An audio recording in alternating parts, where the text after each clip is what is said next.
Shalom shalom, naitwa Pastor John 96, mwimbaji wa nyimbo za Injili.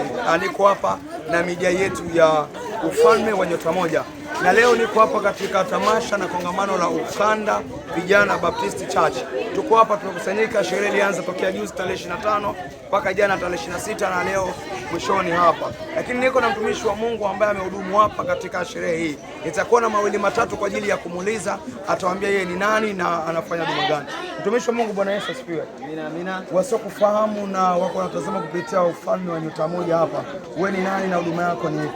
Kwa majina tu Frank Yangayanja, ni mwimbaji wa nyimbo za Injili. Niko hapa mahali hapa kwa ajili ya huduma ya Mungu. Na huduma imetaradadi, watu wamemsifu Mungu kwa roho na kweli.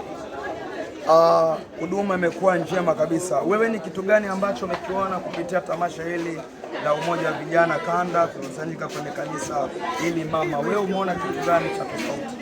Tunaona katika ukanda huu na tamasha hili uwepo wa Mungu umetawala, watu wamemsifu Mungu, watu wamejifunza neno la Mungu, watu wamekuja kwa wingi, wanamwitikio mkubwa, watu wanamwamko mkubwa. Huu ni mtumishi wa Mungu Frank Light anasema ya kwamba watu wamepokea, watu wamepokea kwa wito wote. Nimeona wakati ulipokuwa unaimba na kumsifu Mungu, hii ni namna gani, kwamba ni watu wanakuelewa au kuna namna gani ambavyo natumia mpaka watu wanaitikia katika hali ile? Nina imani ni mtumishi wa Mungu, sio kwamba kuna wakubali au sana wa Mungu na tutakifanya. Mungu ametubariki, neema yake imetawala. Tunamshukuru Mungu kwa kutufanya, tunamsifu Mungu kwa roho na kweli.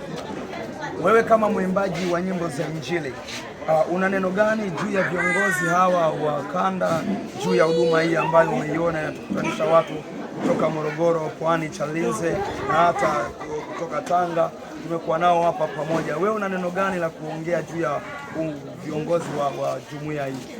Juu ya viongozi wa jumuiya, mimi na neno langu waomba tuendelee mshikamano huo, tupige kazi, tusirudi nyuma. Vijana shikamane, tupigane ili kazi ya Mungu isonge mbele. Mwimbaji wa nyimbo za Injili Frank Light, watu kutoka Burundi leo ni changamoto. Kata hiyo kaka.